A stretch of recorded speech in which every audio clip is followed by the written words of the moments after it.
Welcome back to Let's Talk Drifting. It's been a long time. We have a new format. Hi, I have lost 2 episodes. My name's Rob Connor. I am a current Formula Drift Prospect driver, and I like to talk to people about drifting. So I made a podcast called Let's Talk Drifting. Today I have Ryan Tarver from Koncepts, and he is 2023 sponsor, and he has a very interesting story about drifting in Indianapolis and what that looks like.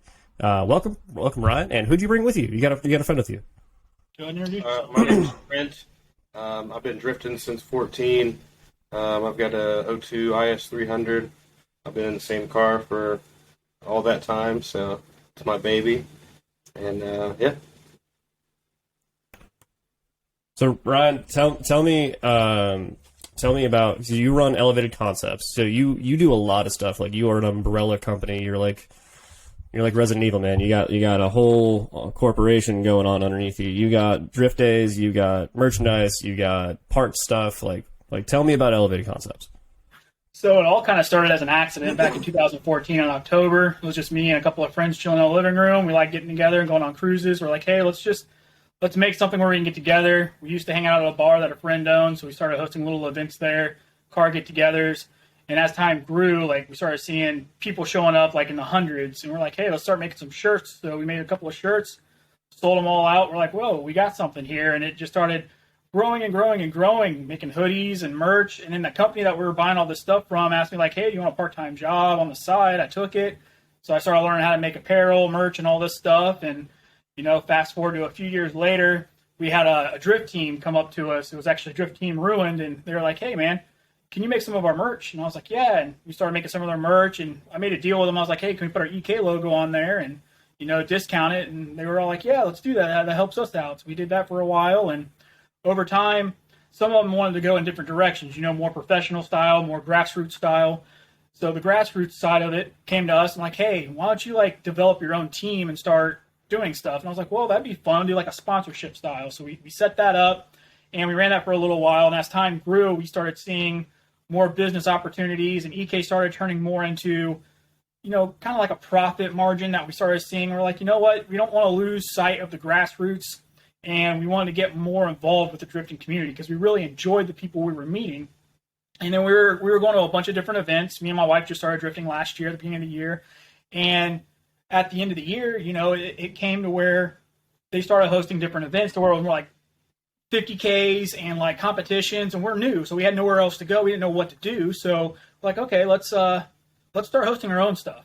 So me and James Baldwin, who was running Project TK at the time, we found our own place in Indianapolis. There was no drifting in the Indianapolis area.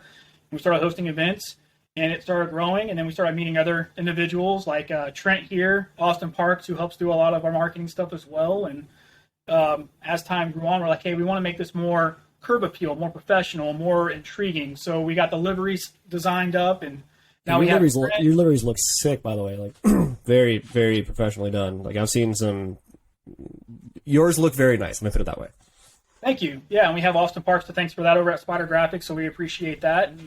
And like I said, we're just trying to make it more professional looking and really cater to the people that are in your B and C class. Your beginners, because to me, that's the main focal point, is the next generation of drifters. We want to bring it to where it's fun. So the people that we have in our sponsorship with our 3 drivers here in Indianapolis, they're people that want to have people ride along with them, not charge them anything, just teach them and pass down the generation of drifting and just make it fun for everybody. And that's what we're really trying to key in on. Well, do people charge for ride-alongs? Wait, what? Some people. See, yeah, I've kind of, it's kind of like a double-edged sword. I mean, I get both sides of it because this stuff does cost a lot of money, but I started in the passenger seat myself, so I would never, take that away from somebody who's intrigued by that. Dude, I've never... okay, well, the only time we ever charged for ride-alongs, we were doing charity events. Otherwise, you can hop in this thing for free. Half the people all let drive it. Dude, no, drifting, that's not what drifting's about. You're gonna lose all your money. It's okay. I have been to some events. We did this Chicago event, and they said, hey, if you guys get into this line, these people have already paid and bought wristbands to hop in the car with you. And I guess it was, maybe $10 or $20. They get a wristband, they give it to that driver, and then the driver turns in all these wristbands at the end, and gets a purse amount for how many riders they took. And I felt like that was a little more, I'm not asking for the money. You guys are paying for the experience. So I felt like that was a little better, in my opinion, if you're going to go down the charging for ride-alongs route. Yeah, if that's an event and that's what they want to do, and that's a way for them to get back to the drivers, like, I'm way okay with that. But what I don't think, if I ever see anyone charging, like, oh, you want to get in my right seat, like, personally, okay, I'm gonna charge you $20. Like, no, if the event wants to charge, that's fine. Like, at Sonoma Raceway at Winter Jam, I think it was like $40 for ride-alongs or whatever. And that, like, it's a lot of money, for people. But people paid if they had. But if you had a wristband, I wasn't gonna say no to you. Right. Unless I was doing something where I'm like, hey, I just changed a ton of settings. Like, give me like 2 laps and I'll come back to you. Like, just if you stay here, I will come back. I promise. Like, I'm not ditching you. I will come back and give you a ride. Because really, like, so you enjoy it more. Well, no, it's like. I'm increasing the risk of me getting in an accident, right? Like, I'm still going to throw the hardest run I can, or, like, also, like, I don't want to give anyone a bad experience, That's what I was talking about, their experience. Like, yeah, well, like, what I mean is, like, I want to give you, like, a gangster lap. Like, I don't want to give you a test lap, Be like, okay, well, here's your $40, like, or whatever. Here's what testing feels like. Cool. Like, yeah, the car's fast and it goes sideways and does all the cool stuff, but, like, would you rather have a backy? Would you rather have like me showing off a little bit? I think we'd all rather have me showing off a little bit than a lap where I'm playing with settings and a little nervous behind the wheel and like does this feel right? Does this feel right? Okay. And like I have to remember, and I think as drivers we have to remember that this is normal to us and this is the craziest thing some people are ever going to do. Most people just hang out on the couch and like watch TV. Don't hop into race cars and go 100 miles an hour sideways next to their friends. Try to hit them with cars. You know what I mean? That's true. We do that for fun. Yeah, that's so true. I remember the first time I rode with James Baldwin, actually. I was terrified at first. I was like, man, what happens when you hit a wall? What happens if you hit somebody else? And, 5 minutes into his couple of runs, he finally tagged the wall. And I was like, well, you're going with the momentum of the wall. So when you hit it, it's not, like, as drastic as what you mentally think. And it's like, oh, okay, cool.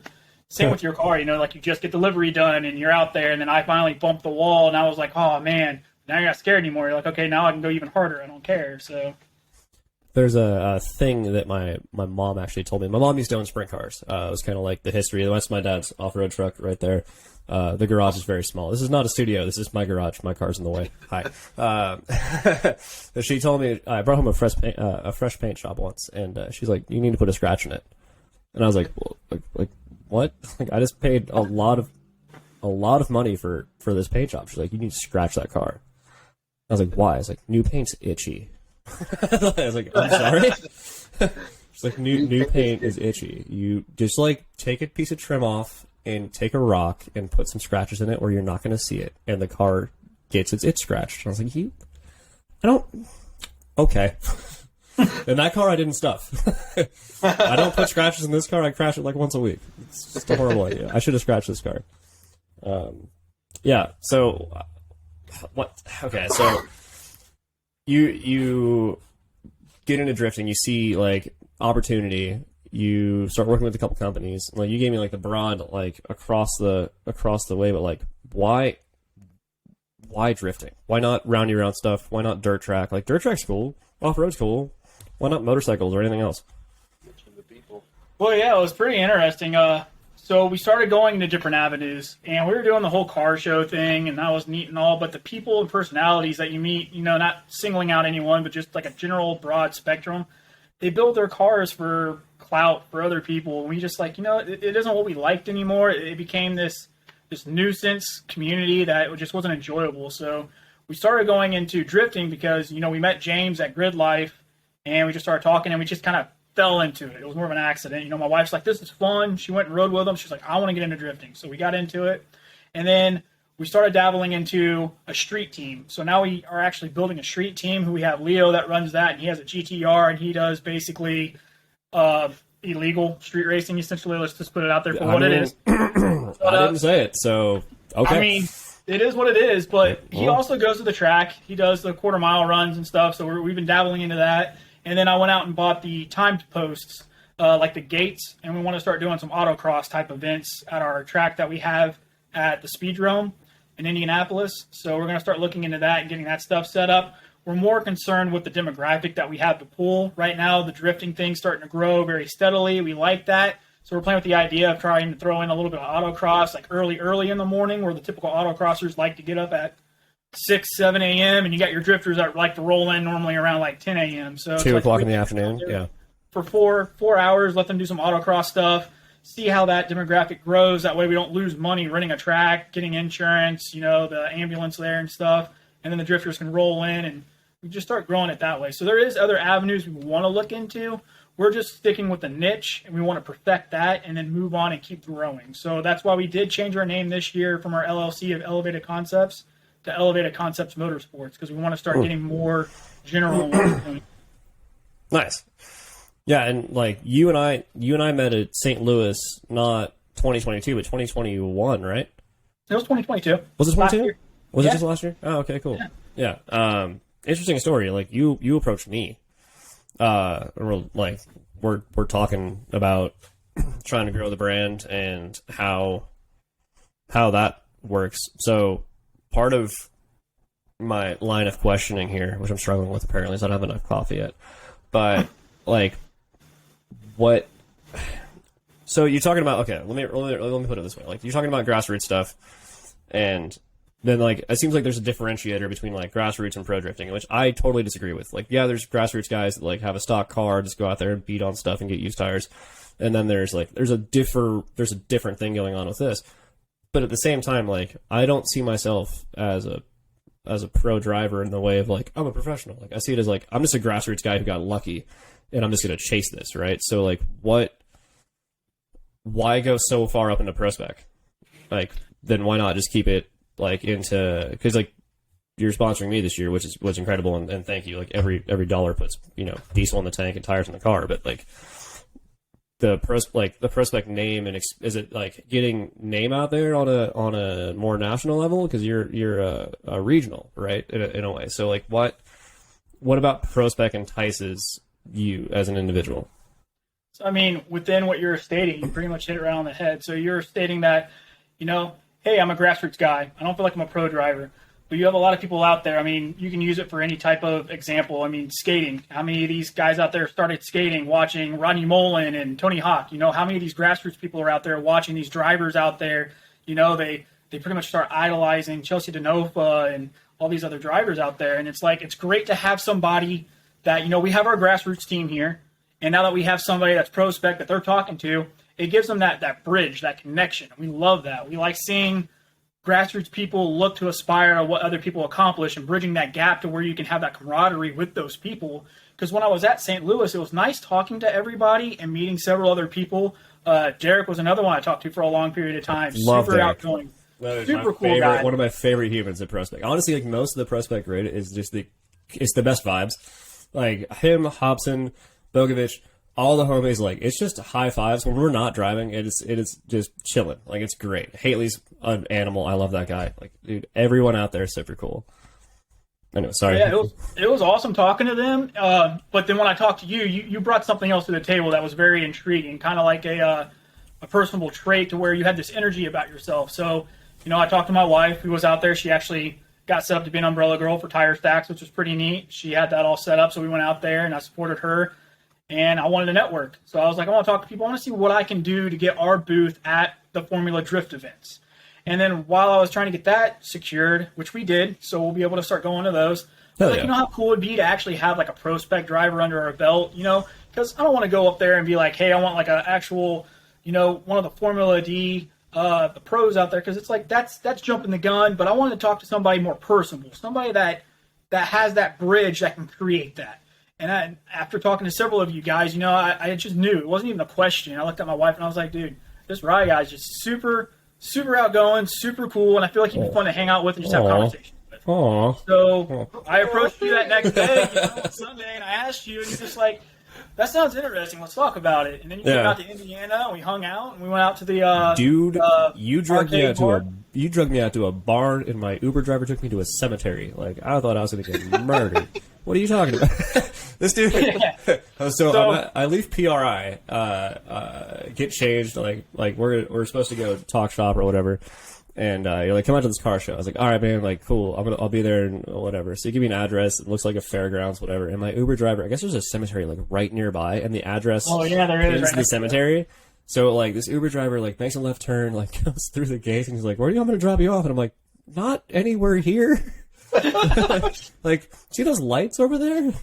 Like way over there. He's like, yeah. And I'm like, I'll give you $5 if you drive to the lights. Like, could you just get me not in the cemetery? And then I get to, so your community's super rad, if you're not aware. So like he drops me off at the gate. There's a gate lady, thankfully.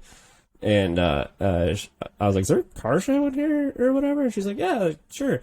And then somebody rolls in with a trailer and they see me walking and they're like, hey, are you going this way? And they're like, I'm like, yeah. And I'm like, you want to ride? I'm like, yeah, it's 14 degrees. Like, it's the middle of winter in Indy. I don't want to be out here in this coldness. And then you guys had tacos, which made my night because I hadn't, like, PRI, like, you don't really eat at PRI. The food's like, it's like pretzels and BS like that, but not tacos, which is a California staple. And you guys actually had really good salsa. So, yeah, so I walk into your barns, which holds an entire car show, apparently, which is rad.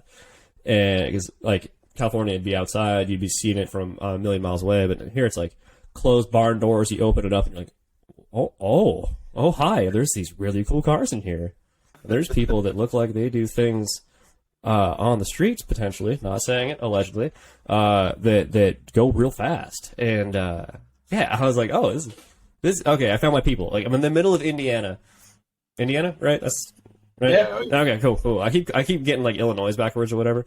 I'm in the middle of Indiana. I'm in the middle of a state I don't belong in for all intents and purposes, and I've found my people at like 11 o'clock at night in a barn next to a cemetery where I thought I was going to die 20 minutes ago. Like, I was like, oh, cool. I see Ryan. Perfect. Hi, everybody. So yeah, you and I kick it for a couple hours and figure some stuff out, and yeah, that was it's one of those experiences I'll probably never forget, but in like the best way possible, because all it took for me, I don't even know how I got. Oh yeah, your buddy drove me back, right? So we went to Tyler, yep. Tyler, and then we drove to Level Up, right? Yep.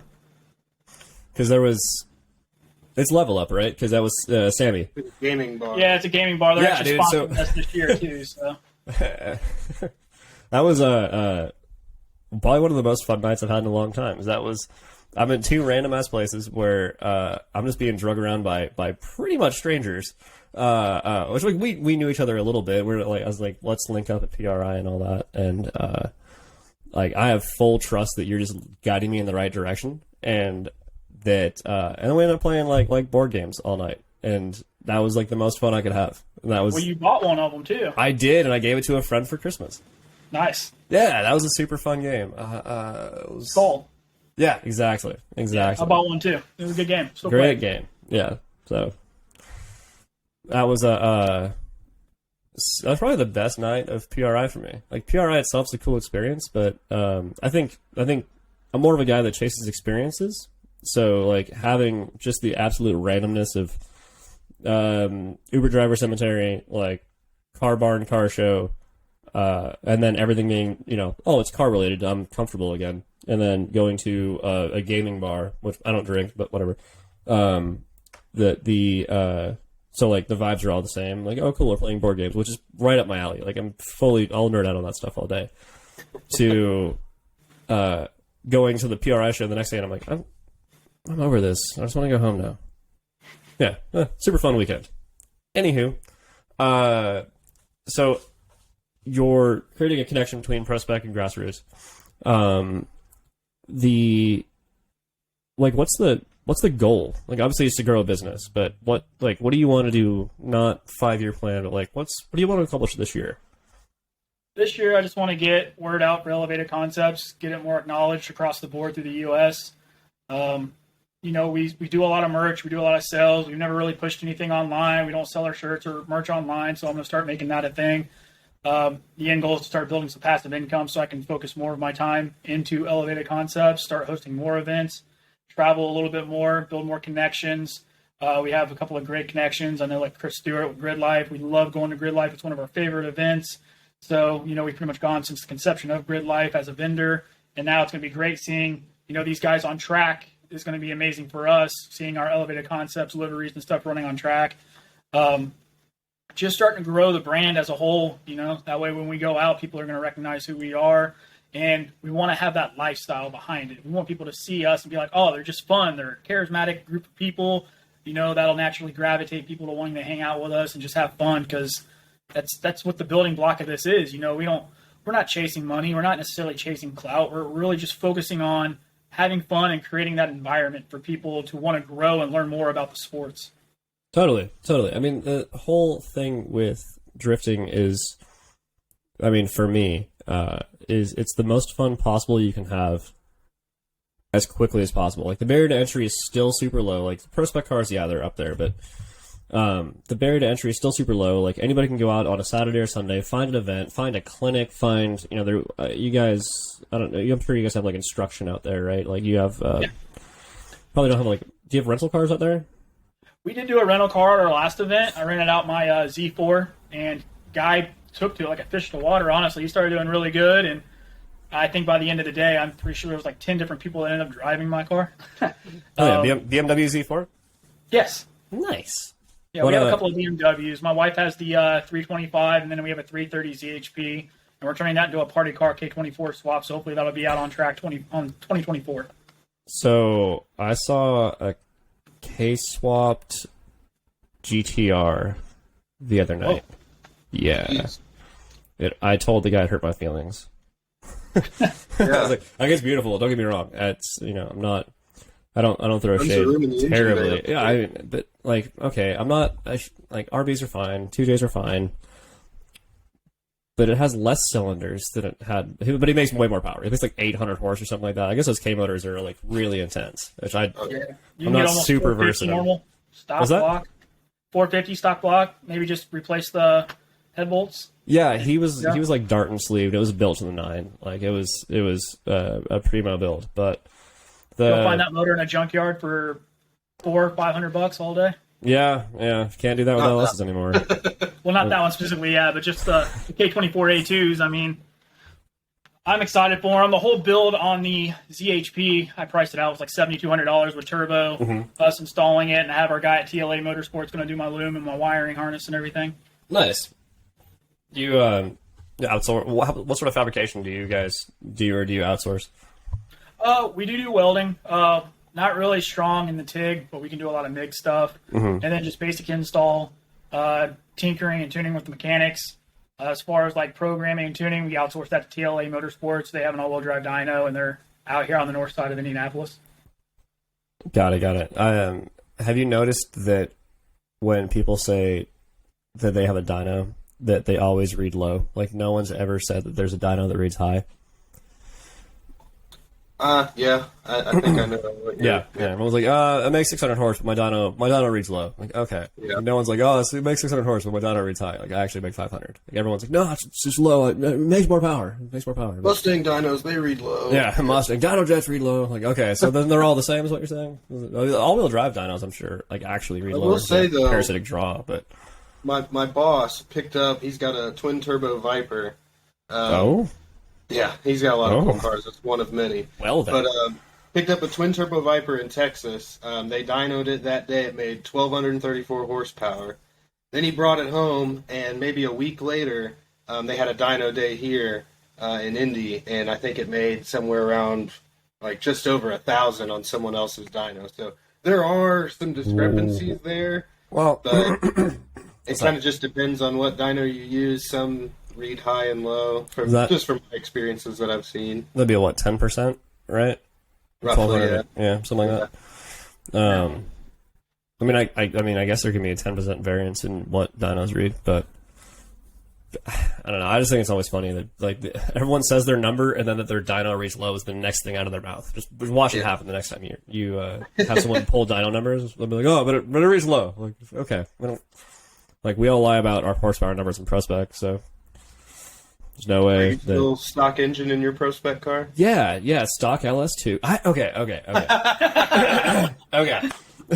Story time. I was in Florida, and this guy's staring under, like, we had the hood up. It's Saturday. I got knocked out the night before by Madison in that, like, patchy weather condition. I had a horrible, like, this car had problems, and I had problems. So, we're, like, hood open, just big chilling that day. And this guy's staring at my Super, like, he's just staring to the internet, and he's, like, you can tell he's lost. And, I'm like, I don't, typically when you're hood open, like, Saturday at FD, you're, like, kind of roll through the same motions, like, oh, what type of motor is it? And you're like, LS2, it's got this, it's got that. Like, you should look at, you know, renewable lubricants, or like, look at all this stuff. And I was like, So I told him it was a stock VQ. And he's like, I thought so. And then for like 10 minutes, I was just telling him about, like, how I swapped out 4 camshafts and, like, oil pumps and, like, all this, like, I just kept throwing, like, random things I know about VQs because it's not very much. Like, oh, yeah, we got rid of the trumpet sound by doing this. And he's like, oh, yeah, I heard about that. I was like, well, this guy just, like, kept... I was being nice. I wasn't being mean to the guy or anything, but, like, if you're blatantly lying to me and I'm blatantly lying to you, what are we doing here? Yeah. So, like 10 minutes later, I'm like, yeah, so this actually is supercharged LS2, and he's like, I thought so, and I'm like, no. You only get one of those. You you don't get to say that twice. Yeah. No, I don't know. To the guy in Florida, I don't know. Count those spark plugs. It'll tell you what's going on there. No, this is a 400 cubic inch LS2. It's currently got the stock LSA blower on it, which is for sale, by the way. The whole supercharger setup's for sales. We got sponsored by Whipple this year, and we're going from a 1.9 to a 3 liter, which I probably shouldn't say out loud too much more, but that's okay. We'll see if, 14 people watch this and, in turn know I have a supercharger. Tough. You're still gonna have to deal with it. I don't know what to tell you. So we're getting our power fixed. What I learned, I'm stubborn. I'm not sure if you're aware of this. I'm pretty stubborn. So, bless you. I was like, I think I can get away with like pro spec cars should be like 550 horse, right? So I built a motor to like dial into 550 at the wheel. So I was like 625 cranks probably about perfect, right? So I'd get that motor and I get my doors kicked in for 2 years. And like I had qualified second in St. Louis. That was like my cool highlight. Had a good night when everyone else had a bad night. I'll take that. And then the next day I throw it away because like a tie rod went bad between final practice and my first battle, or like the last lap of my practice, my tie rod went bad. And you just don't feel it until you throw the car in, and it feels like you have a torn shoulder, and you're like, oh, I'm trying to lift something. Like this doesn't work anymore. So I get like a one more time, and then I stuff it. But other than that, like Pro Spec's been an absolute struggle bus for me, and a lot of it had to do with like I'm driving the car as hard as possible based on horsepower.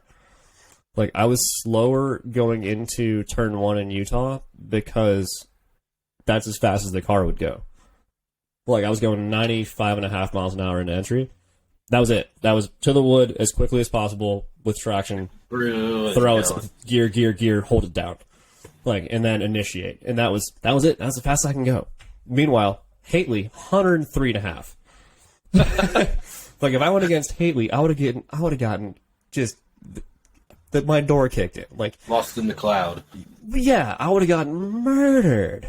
But I didn't qualify that round anyway, since I lost a blower belt. But that's life. Turns out, superchargers are fickle mistresses, but only in stock form. That won't be a problem with my new Whipple supercharger. Anyhow, enough about Pro Spec. It's a struggle. That's I don't know. That's what I enjoy about it, I guess, like the most, is that it's hard. Like it's I find some real comfort in being uncomfortable, if that makes sense. Like if I get comfortable, I get itchy. And I don't like to sit still. So the minute I'm like, oh, this is easy, like weightlifting is a great example. Like, oh, this got easy, add more weight. Simple as that. Oh, okay, you're deadlifting a 185 one up real easy. Let's try 225. Like, let's see what happens when the weight stops going up, and then we'll find out who you are as a person. Because that, like, it Prospect tests everything about you. And it's I draw parallels to weightlift. I'm going way off on a tangent, and I totally understand, but I'm gonna keep going. It draws exact parallels in weightlifting because like gravity does not care how strong you think you are, right? In the same way, drifting and judges don't care about how good you think you are. So like if you think you're throwing backies and you're the baddest driver on the planet, and then you qualify 37th, there's a reality check that has to happen, right? You get humbled real quick. Exactly.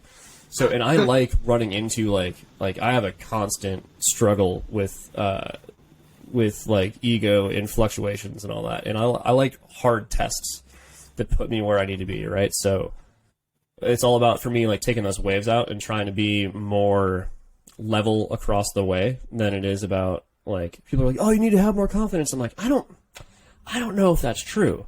I would say you only need to have more confidence if you put the work in. Because, like, just confidence doesn't mean that a 315 deadlift goes up. Confidence just means that you think you can lift 315. But if you have a 135 deadlift, good luck, champ. It ain't going to go. That's, like, the facts of life do not care.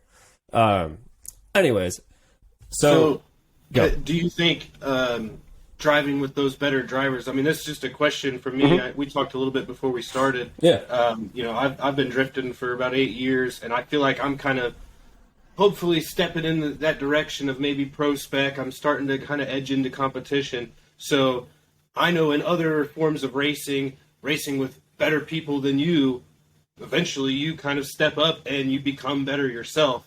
Do you think you've definitely stepped up as a driver?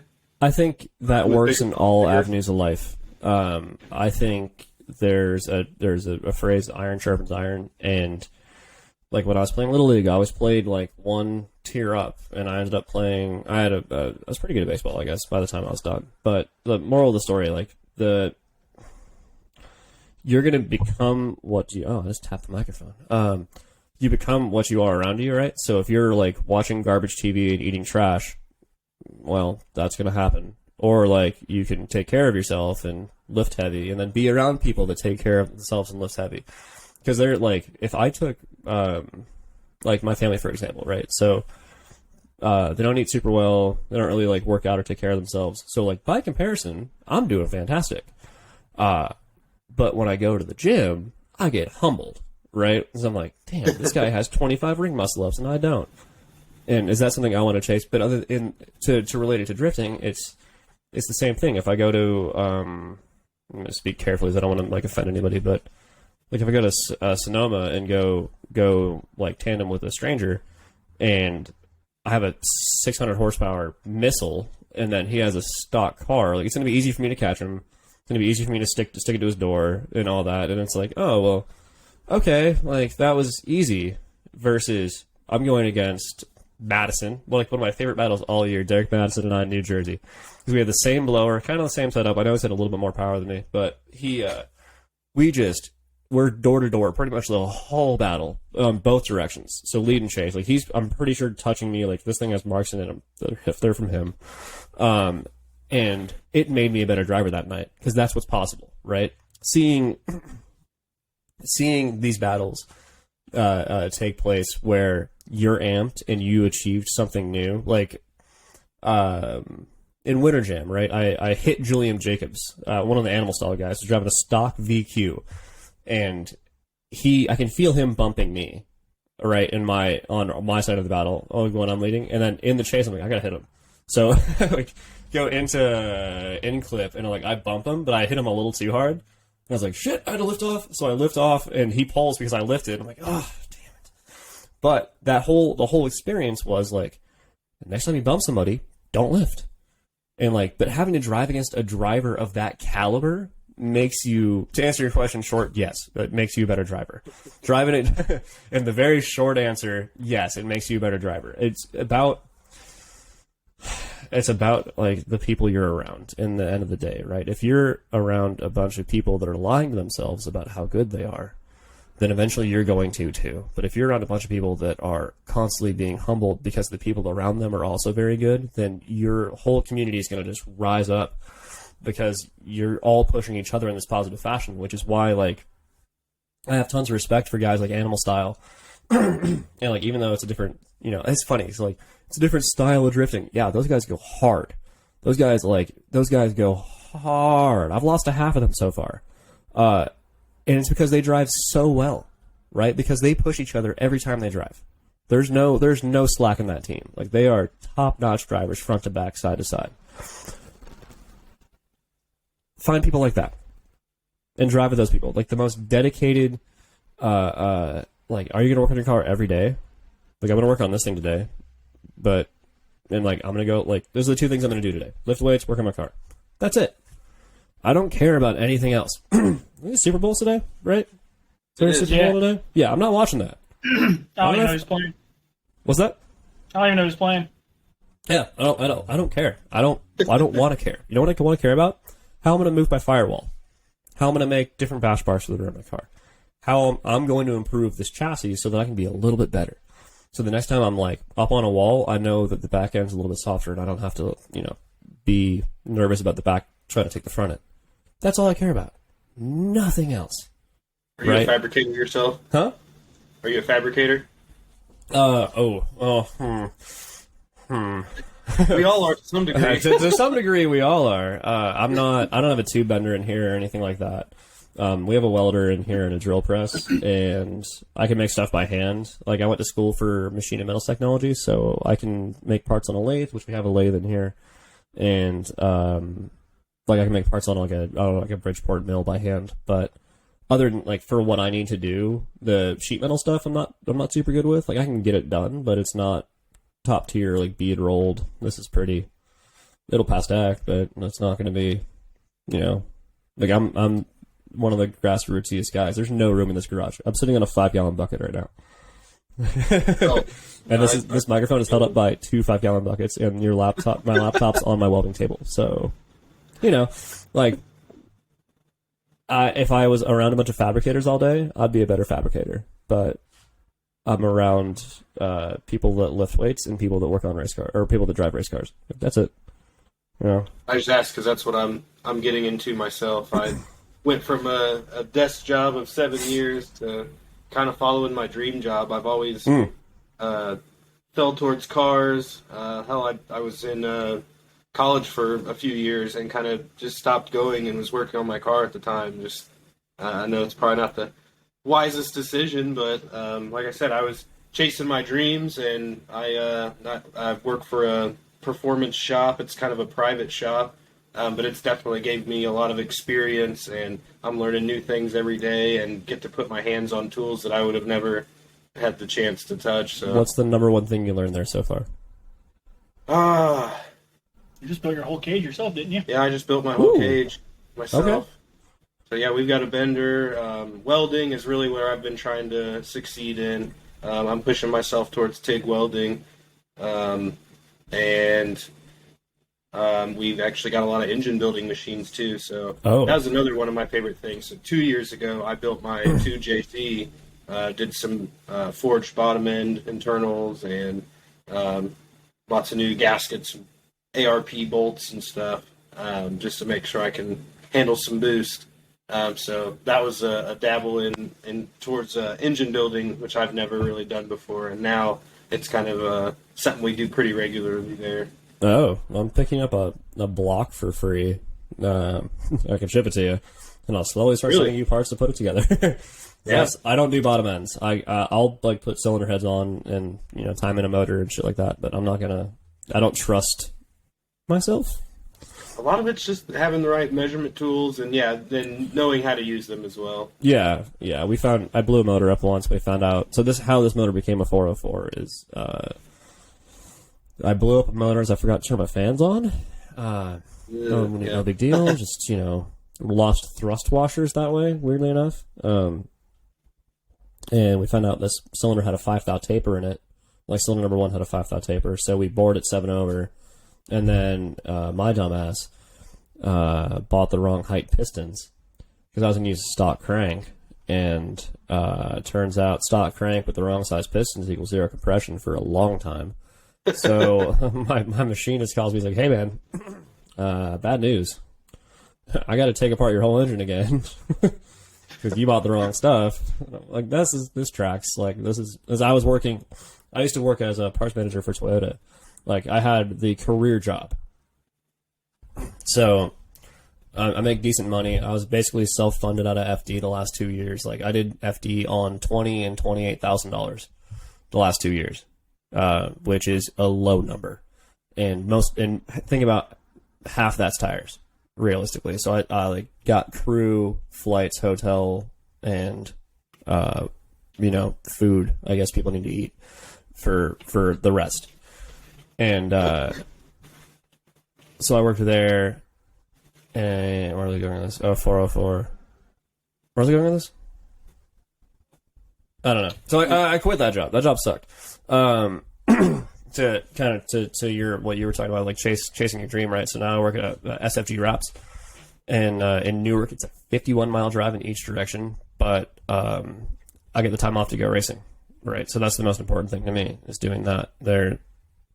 But now I don't have the money to get the right size pistons. So I was so stressed and like caught up and like twisted by that job that I would order stuff, I would pay for it, and I wouldn't do the research ahead of time, and then I'd get wrong stuff because I was trying to go too fast, basically, because I got to get back to work and make sure the Toyota stuff's okay. And so I bought the wrong piston, so I bought a stroker crank to fix the problem, so the motor became a 404. I figured it out. I got it back to base. I don't know if we're going to go back to that one, but so it ended up being a 6.6 liter, so 404 cubic inch. It's a 4-inch stroke motor, or a 4-125 or whatever. I don't know. It's got a stroker crank in it. It's got nice pistons. It's ARP top to bottom. It's got crank scrapers and like all the stuff to make it as reliable as possible. But I still need another motor, because when you turn up, as much as we're going to turn up this motor, you should probably have a spare on deck just in case. Because I think, like, I'm not going to say the numbers, but enough. Like, I should be able to hit 103 on entry next year. That'll be enough power. What trans you got behind it? A GSR dog box, which I bought. Oh, nice. Yeah, so I could never afford a new one. Like, that's never going to be a thing. I mean, maybe someday, like, if I'm, like, flying private jets into events or something. But a buddy of mine had one used, rebuilt by another buddy of mine that really knows what he's doing, and I got it, like, pretty cheap, like, under $5,000, which I think they're, like, $10,000 now for a new GSR. Yeah, that's wild. So I actually run stock axles in this thing. I run 370Z axles and just I have like 2 diff ratios. I might, depending on funding, might have a quick change in it for this year, but if not, like, I'll just run 2 diffs. It's okay. It's like 18 bolts to change it out. It can be done at the track. It's not my favorite thing, but I'll do it. Like, it's fine. Then dog boxes don't care about like anything. They'll just go in the next gear, so that's good. Ryan, when's your next event out there? Is it snowing right now? April. No, it's not. It's actually nice out. I think it's like 54 out today. Whoa, not bad. Is that like roll your windows down weather or what? It is for us, yeah. Nice. For sure.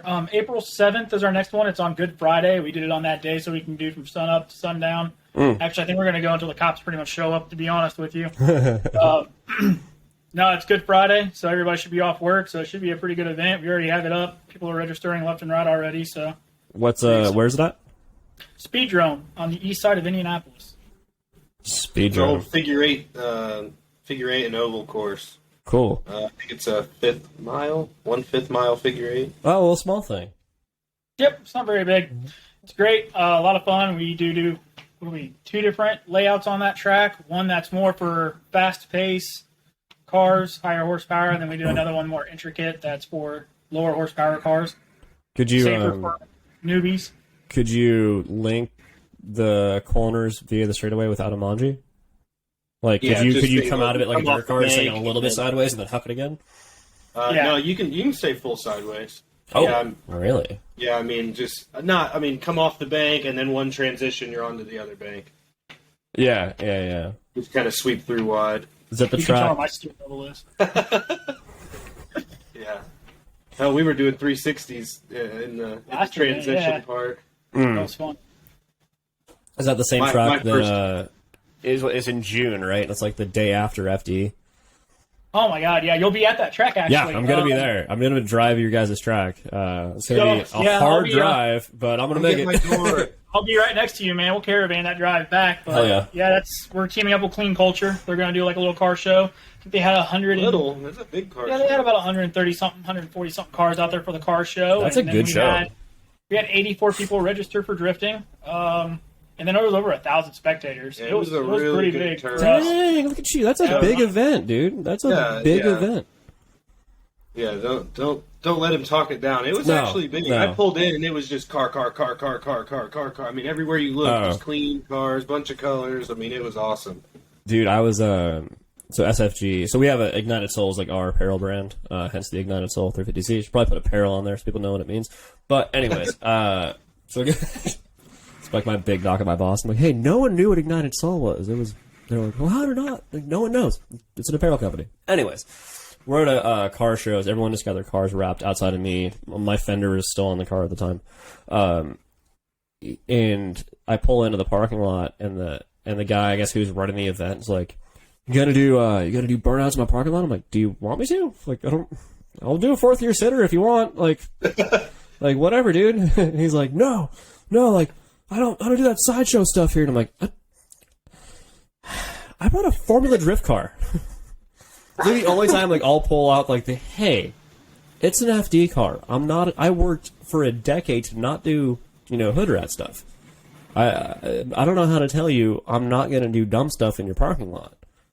And he just kept going. He's like, I don't, it's all the same to me. He said, this is what set me off. He's like, it's all the same to me whether you're drifting or doing sideshows. It's all the same stuff. And I was like, sir, I will fight you. Yeah. It's like 9 o'clock in the morning. I haven't had my coffee yet. You're just called me a sideshow kid. I will fight you. Yeah. And actually, now that you brought that up, I really want to know your opinion. What's your thoughts on this whole drifting versus what are they calling it now? Sideshow. Takeovers? Takeovers. Yeah. Oh, well, I mean, dude, I'm from the Bay Area. Like, we're in the Bay Area. So for reference, I drive through Oakland to get to my job. Like Oakland, Richmond, East Bay, where you're going to see a lot of sideshows. I hate being lumped into that it's the same thing, right? I don't like it, and people that say it's the same stuff, like, obviously it set me off. Like, to finish the story, he was like, he kept pushing or whatever, and I was like, what do you drive? He's like, I got that Cayman over there. I will walk you in this car. Like, let me just turn the air pressure down, and we'll go drag race, and I'll whoop you in this car. He was like, I was like, okay, good, then shut up. I'm gonna go unload my car. My coworker and good friend was like, you are very aggressive against that. I'm like, yeah, I don't like it. It's like, this is my whole life, right? Like, this is all I want to do with my life, and you're gonna tell me it's the same thing as belittle it. Yeah, you tarnish the name. I mean, it creates that avenue of like, oh, you guys are the same. And where we started hosting our events, like, I don't know, what was it, like a month before, they had this indie hood rat team come out. They did this huge event. We've seen a lot of videos from it where people are driving, drifting, goofing around without helmets on, hanging out their windows. And as soon as I saw these videos, I looked at one of my buddies and I was like, hey, there's no reason they would not allow us to come in there and start hosting drift events, because, we do spec, we do, not spec, like tech, we do helmets, we do all this stuff. So it's like, let's just reach out to them. We've created a name for ourselves in the last year. They were running the dirt track at the same place, the fairgrounds you went to where that car show was. We were hosting our drift events there when we first started. So it's like we created a name for ourselves that we're safe. And it was cool. As soon as he talked to me, he's like, yeah, I've seen you guys. I've seen your guys' events. Come on out. We want you out here. Nice. I was like, oh, I thought I was going to have to give you this whole dance and song to prove to you that we're going to be legit about what we do. He's like, nah, man, just have an ambulance out here. That's all I care about. That way if something happens. Because they used to host drifting events here back in the day with 14 through 18, I think. Yeah, and they had somebody take out an entry gate, and a pretty bad accident happened. I guess there was some like lawsuits or things that tried to come up about it, and it just became this scenario where like no more drifting at Speedrome. And that was like the local spot, if you know what I mean. Like I live now maybe 10 minutes from the spot. I could drive my drift car there. So, I mean, it was awesome to have. And it was, once a month there was an event there. So it was great for test and tune. It was cheap. So, like I said, that was the spot to go. And then it was gone. So it was like, there's nowhere to drift in Indiana now. I was having to travel to Ohio and Kentucky and places farther than I really wanted to go, and spending, I'm sure spending money in travels just to go and scratch that drift itch. And that's where I met this dude. He brought the local drifting back. We started at the fairgrounds where you went and ended at the good old Speedrome. So I'm excited to bring some local drifting back. Hell yeah. We have some other venues in the area under the works that one of them's a really big one. We're going to keep hush-hush for now, but just promise you that everybody we know is going to want to drift this track in about 2.5, 3 years. So that's an insight for sure. It's a little foreshadowing, right? Let's just foreshadow to the point that it's like one of the most popular tracks in like the U.S. Oh, in general. I don't know. That seems amazing. Yeah, I don't want to knock sideshows in that, like, obviously they created a culture, they created a thing, and they make a lot of money. I will say that. Yeah. Wait, what? So I went to one. What did you just say? So listen, my buddy, he was like, "Hey, they've got have this all wrong." This was before this guy came along. So I get in my drift car, he gets in his, we drive over there, and they're like, No, we're not letting anybody in right now. So we park our cars, and I walk to see what it is. Of course, I see it's a bunch of sideshow. They're just doing donuts, literally surrounded by a crowd of people, like you see in all the videos. Let me step in, now I'm going to step out. You put your right foot in. And anyways. A glorified hokey pokey. Yeah, exactly. So I'm walking in and standing in this line, and they are stuffing cash in duffel bags, man. So I'm just blown away at why so many people like pay to go see and risk their lives at some of this stuff. That was just one takeaway I had from it. I'm like, we actually host awesome events. They're in sanctioned racetracks with seats that are safe and out of the way of drivers, and you won't get hit, and it's probably cheaper. We have a live feed going on this year too with our drones, so you can actually sit and watch the TV and be almost third person. Oh yeah, first person drone. Yeah. Oh yeah, that's my favorite footage of all time. Whether it's monster trucks or drifting, like drone Always footage feels like a is video it. game. Yeah, our media team is getting that all set up, and we're going to start having the TV in our booth so they can watch everything firsthand and try and get more people to segregate around the booth a little bit more. Yeah. Congregate, I guess is the right word. Congregate, yes. Yeah. We don't want sex. You do not know. Everyone together. Oh, man. Okay. Well, that sounds rad, dude. And yeah, like I said, maybe we should all be sideshow kids, because it sounds like that's where the money's at. Because drifting will take all your money in most of Capital One's. Like, that's it. I invite them to come out. I said, "Hey, come to a drift event. I want to see you guys test your challenge your skills." Because I see them, they go and they'll do a big donut and then they spin out, and then I hear the guy on the PA and he's like, "Yeah, that's how you drive. That's what I'm talking about." And I'm like, I question that. I'd love to see some Mopars out on track. So yeah, I want to see somebody in a big Challenger scooting around, and if he can throw down, he can throw down then. Were you there on that Chrysler 300 on track that one night? No. Oh man, that was crazy. Some guy came up and he was playing with his drift car. His drift car broke. He's like, "Hey, can I just throw my 300 out there?" And I was like, "I don't care. Go for it. You already registered. Whatever, man." There were only 4 people left on track. He goes out there. He's doing pretty good. I was shocked. Yeah. I'll help anybody. Let me preface it with this. Like, if you want to learn how to drift and like you see me or my car and you want help, like, I've made pretty good friends that way over the years. If people pulling up next to me, like my buddy Miles, he pulls up next to me. It's his first drift day, and he just looks lost. Like, this poor guy like pulls up, he starts unloading like all this stuff out of his car, and I'm like, I'm just unloading like my small trailer, just putting around. I'm like, "You need help, man? It's your first time here." He's like, "I don't know where tech is." I'm like, "Cool, just go through that gate, make a left. There's 2 guys there. One name's this, one name's that. And like, they'll get you taken care of. And then you come back, park here, and come see me when you're done." And then I just kind of like held his hand a little bit, and that's all people need. But yeah, if you're like, I see this, like when I'm done. Not for me, I guess. It's just a different thing. I don't. I want to see this, but it be on a wall, and you're slapping the wall. Don't mind that at all. Don't mind that at all. If you, if that's what you want me to do, like, okay. There's a caveat to that, right?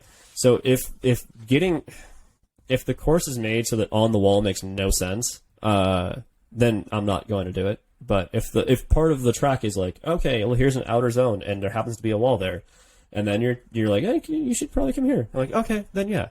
I was at Thunderhill, and there was a left-hand corner that was there. You had no reason to be next to the wall. It was like way offline, and like the line you took to make it to the wall was real sketch.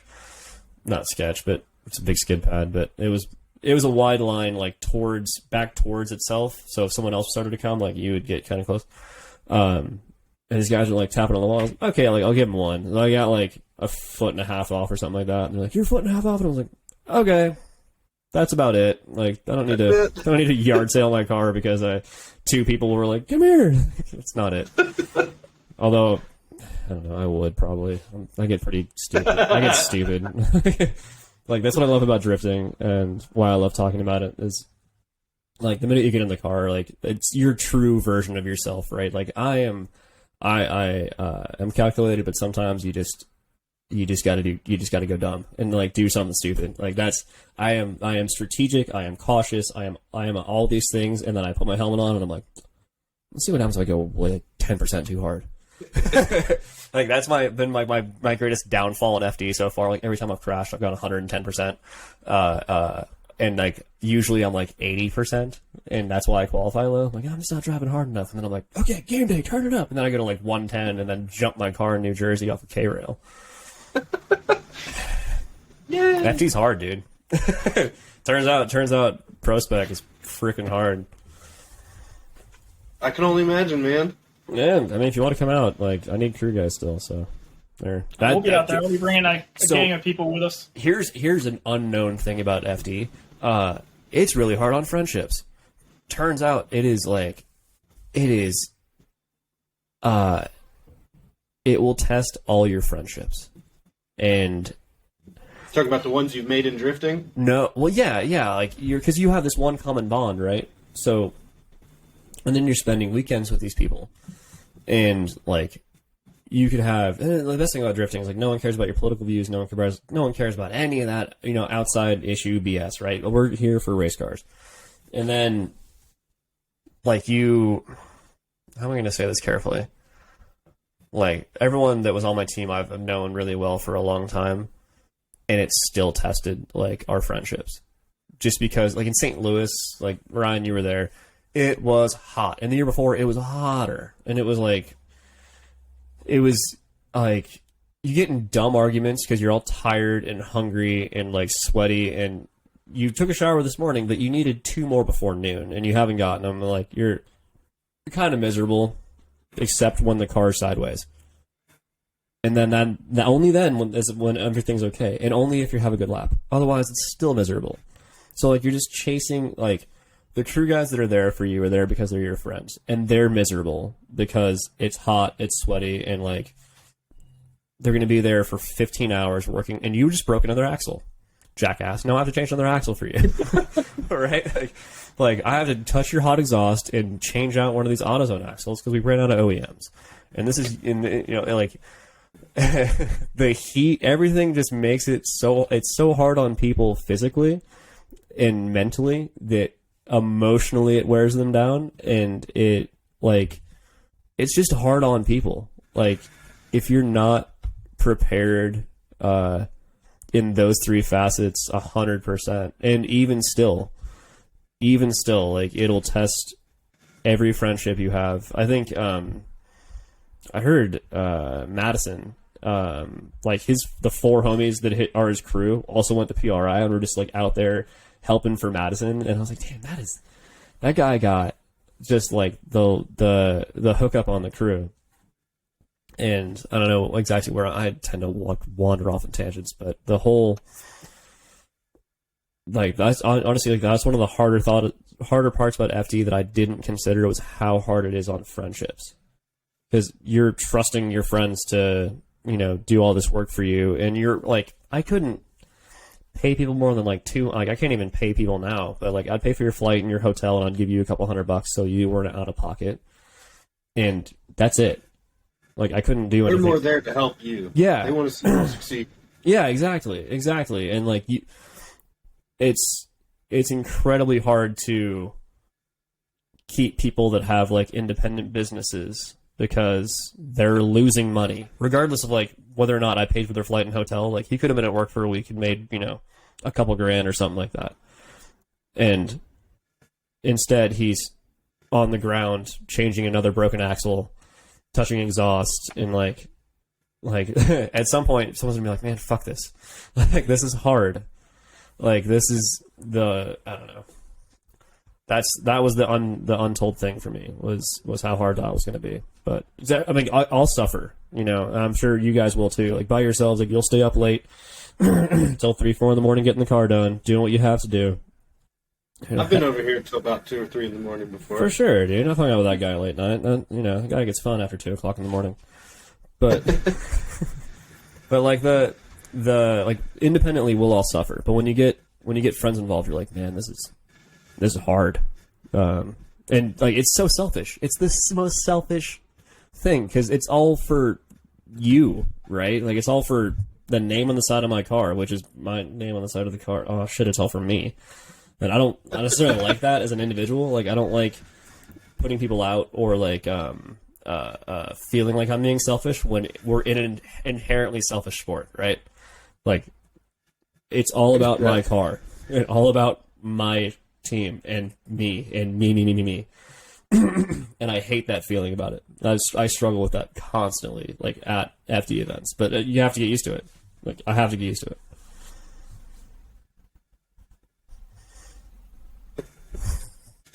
So that's FD. In a nutshell. In a nutshell, it's really hard on friendships. It'll take all your money. It'll flip you off. Anywho, you guys got anything else? I've had these things go 2.5 hours, and I've had these things go 45 minutes. Like it's really, really up to you. Well, Ryan, first off, I want to thank you for sponsoring me this year. That again, that helps tremendously. And let's grow your brand, and let's keep doing these, and create some content for you, and help get that Elevated Koncepts name farther out there, so that you have 2,000 spectators and 3,000 spectators, and 300 car shows, and let's keep growing that. But thank you from the absolute bottom of my heart. Thank you for that. I'm glad to have you on board, and like you said, more spectators means more opportunities for us to host events at other places, because when they see that, following line and support from that group, hey, can we host an event here? How many people do you have show up? 5,000? Oh, okay, no brainer. Yeah. Yeah. You're going to make them money, because that's what businesses care about nowadays, Yeah, eyes on the prize, man. It's about viewers and engagements and like your conversion rates. If you're... Hell, I started EK to have fun. I was like, just a group of friends, let's go out, have fun. Started doing the drifting thing, fun. People would always come up to me and be like, how much money did EK make this year? I was like, I think we broke even. That's all I ever cared about. I was like, hey, we broke even. Last year was the very first year I sat down and somebody came up to me and was like, hey, how'd we do? And I was like, we're negative $18,000. And they go, what? And I was like, yeah, I jumped. Because this time around, I felt like it was worth the jump, and I'm excited to see what this year has, and we can hopefully get back to where we're, I can look at them and be like, hey, we broke even, that'd be great for me. But this year, I'm really hoping we can be at the end of the year and be like, hey, we have 10 grand in the bank account ready to run into 2024 and make something happen, But at the end of the day, it's people like Trent, you, Jackson, all these people that come out and support. We want to see more people come out that are getting into it, because it's great when I see a new person come out there, and I have a lot of these guys hanging out at our booth, and I was like, hey, this guy's new. You want to go ride with him? And I've never had a single person look at me and go, no. They're like, yeah, man, let's go teach you. Let's go see what you got. Yeah. You'll have some of them, they'll just be like, I don't know, I watched him drive earlier today, a little sketchy. But like you said, man, they throw on that helmet, and they're like, screw it, let's go. Yeah, like, exactly. Whatever. See, I pushed him to do a driver's clinic. We had kind of an open event towards the end of the year. It was real cold, and I figured it would be the best to let's get these new people First out. snow day of the year. Yeah, it was first and only snow that we got here, of course, on the drift event day. But we made the best of it. Hell, I think we sold out, or maybe had one missing person there. But literally had tons of new people out there that we hadn't seen before, and some people that we'd seen that were struggling in the past, and just worked on rudiments, figure eights, tight donuts, setting up cones, and literally everybody progressed. And I feel like that's where we kind of started, was this grassroots area, and not forgetting about those roots is awesome. And bringing all these new people that want to get into this sport is where we need to be. I love bringing in new people. I mean, it's going to be the future of the sport, obviously. Yeah. Yeah, we have a unique responsibility to continue to bring in new people. It's kind of like a cult, or a multi-level marketing scheme, where if you bring in 5 people, and they bring in 5 people, and they bring in 5 people, dude, we figured out drifting. It's a pyramid scheme. Damn it. That's so terrible you said that, because this sounds bad, but it's funny. I had a friend of mine, and I'll throw his name out there. His name was Kean. He goes, "Hey, man, I found this car. I want to drift it. I need to buy it, but I don't have enough money." I looked at him. I was like, "Bro, I'll loan you the money." And my wife was like, "Well, do you really need to be loaning him?" I was like, "Look, this sounds terrible, but if I loan him the money, he's going to pay me back. Mm-hmm. He's going to give me an extra $100 on top of it for loaning him. Then he's going to start paying to come to our events. We distribute parts. He's going to buy parts from us. So in the long run, it's like, yeah, we're helping him get the car he wants. He's going to start drifting, but he's going to also pay EK, and he's also a part of EK. He runs the Indianapolis chapter of EK in the car meet group of it. So it's like, I want to help him out, but I know in long term he's going to help us out. So yeah, it's like that pyramid scheme. It's like, hey, you come in here and you're going to get more people to drive, which in long term is going to help us get more money and get more people to register and do events with us. So it's like, that's really what it boils down to. And I've always viewed it as, you're putting money into something that we can grow. I've never once took money from EK and just start stashing it in my own pocket or anything like that. I've always go, what can I do next? And it was really weird. At the end of last year, I was like, hey, we've rented these bounce houses 4 times. This is so stupid. I'm tired of renting them.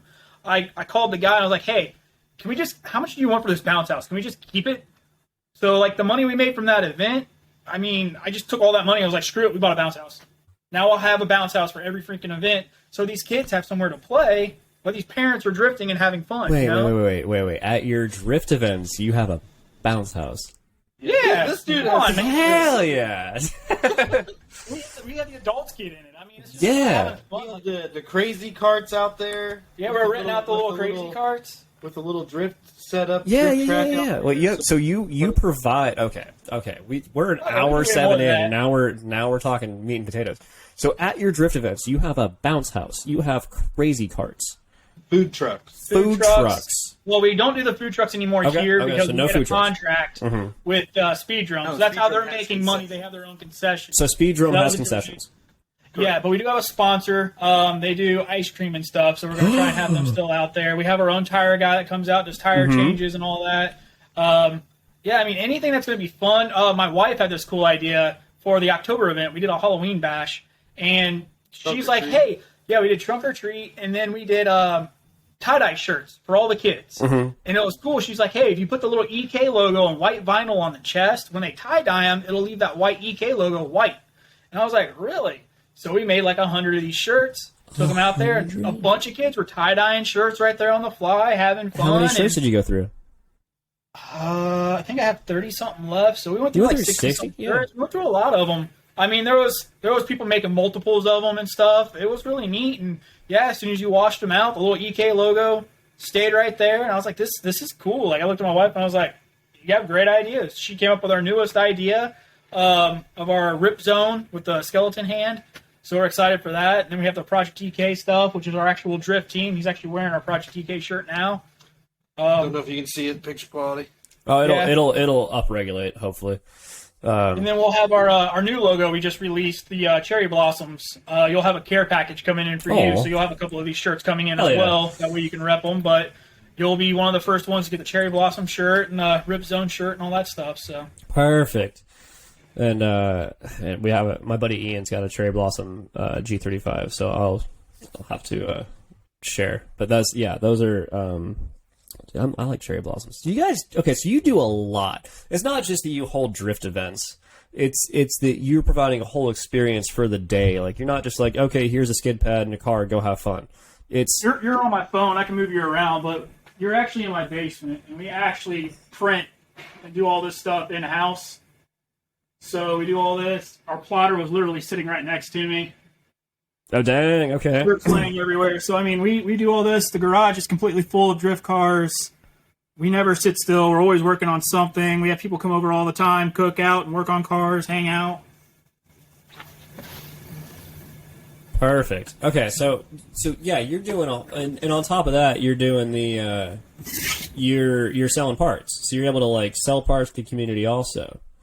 Correct. Yeah, we have a couple of wholesale accounts. Your typical Turn 14. We just got in with what's the? Oh, I can't remember the name of the one that's real big right now. Drift HQ. Yep.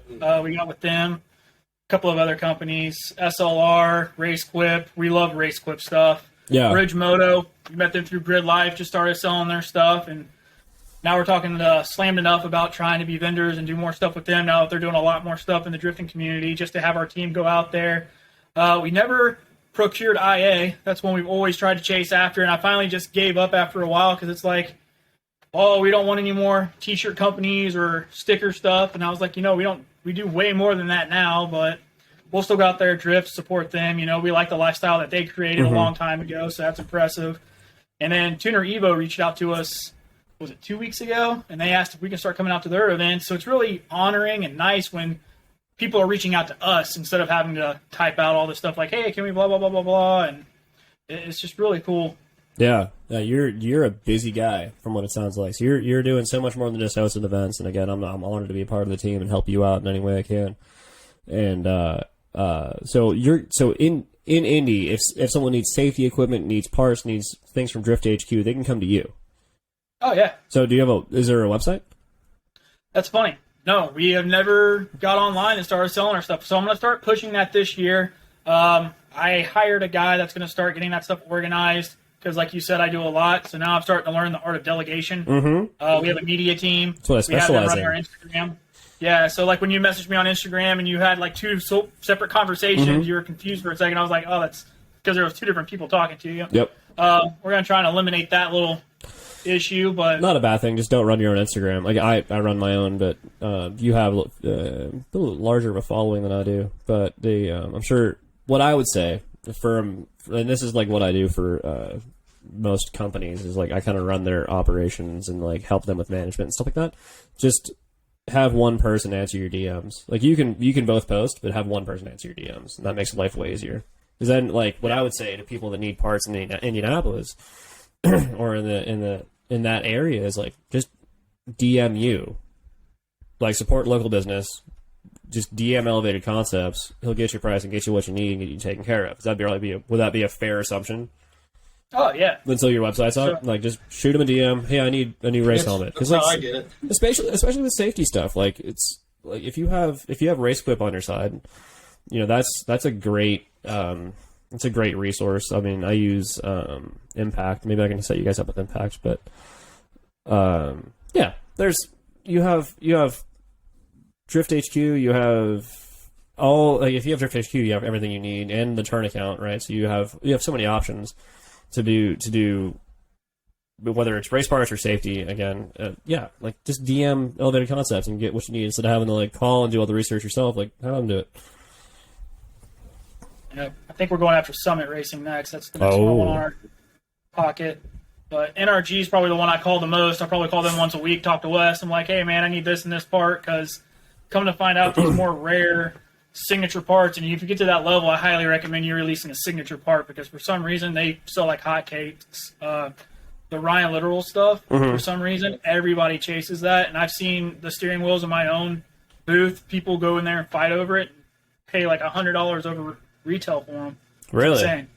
Oh, yeah. It's ridiculous. The quick releases, when they had them back in, I was like, hey, I don't even care how many you have left. I'll take whatever's left, because we're a little company. Yeah. And you have these big companies, and a good one's like the Speed Shop out in Florida, man. And I asked them one day, I was like, how do you have all this back stock? Like, how do you combat with shipping and all this stuff? Because that's what gets us, like we'll buy a seat, and then we have to ship it, and by the time we sell it, we make like $25 off of it. So it's like, now we got to haul around this big item. It's taking up space, it kind of hurts us in the long run, but it looks good. It's aesthetic in the booth because it's big, it's a seat, cool, neat. They sell seats. But when I talk to these bigger companies, they'll literally just go, yeah, we just take a huge freaking truck, drive it up there, load it all up, drive it back to the shop. The logistics just drop astronomically for them. And now they have a couple of hundred of these seats. You know, the hardest seat I think we were trying to go after this past year was the Sakura seats, the cherry blossom ones. And people were waiting like 10, 12, 11 months for these stupid seats. But yeah, you get on like Speed Daddy and stuff, and they're like, yeah, we got 150 of them. It's like, well, that's why little shops like us, we can't get them, you know? Yeah, but anything to help you guys grow is really what is like the next moves and the next steps. So if you need parts, you're in the Indy area, hit up Elevated Concepts. They'll take care of you and give you fair pricing. And yeah, anything else, boys? Come to our events. You know, if you want to buy a part, I'd recommend coming to the event, buy a part there. Always work out deals. I like to haggle. I like, you know. Oh, you like negotiations? Talk to me, man. You want to ride with one of our drivers? You want to hang out? That's what we want. We want to see people get excited behind this. I still have a passenger seat. Oh, there you go. You said April 7th, right? April 7th, yep. At Speedrome. And we really cater to the C group. We make sure they go out one at a time, get a lot of practice with them. People like Trent, Jackson, and Austin, who's like the lead of our Project TK team. He's actually my sensei. He's probably mad at me right now because I crushed his recorder at that one event. Whoops. He walked up to me. He's like, "I'm gonna put it in your door, bro. I'm gonna be right on you." And I just started learning tandem, and it's like, okay, whatever. And I have a drop top, so unfortunately, I glanced behind me, and he wasn't lying. He was like inches from my car, and I panicked and let off, spun. So I felt bad. I went and got a tattoo of like a little rearview mirror with a sticky note on it that says "Don't look back." So I taught myself to never do that again. Yeah, that's why I love rear firewalls. You can't look back anyways. Yeah. But no, I've learned a lot. Like you guys were talking earlier, like drive with people that are better than you. It's like when you're new, it's like 95% of people out there, they're better than you. So learning right off the bat's been really easy, and picking stuff up and pushing myself, and having a team that we sponsor. All three of them out there are definitely better than me. So I try to tandem behind them and follow their lines, learn their maneuverability, and pick up off of them. Yeah, perfect. All right, guys, let's call it. It's been great. It's been fun. See you on the next one. Sounds good, man. Later. Thank you. Bye. Later. Good talking.